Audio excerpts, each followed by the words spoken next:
Ninaona kabisa hii mechi Simba kama mwalimu akipanga vizuri, akachanga kata zake vizuri, ninaona kabisa Simba akienda kushinda goli 2 kipindi cha kwanza, na kipindi cha pili wakirudi Simba nitafuta goli 1 kabisa tu la ushindi, mechi inakuwa inaisha. Sioni kabisa wakienda extra time au wakienda kwenye changamoto ya mikwaju ya penalty. Naona kabisa Simba anaenda kushinda ndani ya dakika 90. Kwa namna ambavyo Simba amedhamiria hii game, kwa namna ambavyo wachezaji wanaitaka hii mechi, na kwa namna ambavyo mashabiki wameipokea, ninaona kabisa Simba anaenda kushinda ndani ya dakika 90.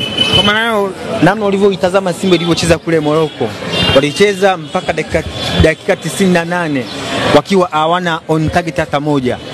Pengine unaona wana option nyingine ya kuweza kutengeneza mashambulizi mazuri zaidi ya walivyocheza awali?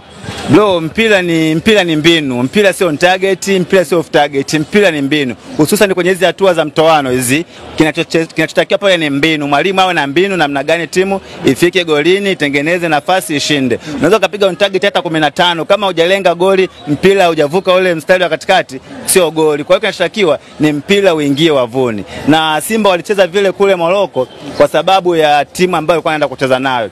Simba na RS Berkane sio game yao ya kwanza, ukumbuke. Washaya kucheza before, na ukiangalia takwimu RS Berkane kwenye msimu huu ndio timu pekee ambayo imeshinda magoli mengi sana. Kwa hiyo Simba walikuwa hawataki kwenda kushambulia sana. Wakasema hapa tunaenda kuziwia na kushambulia kwa kushtukiza. Na ndio maana haukuona on target kwenye ile mechi. Simba kwa anajilinda ili wasiweze kuruhusu goli nyingi sana.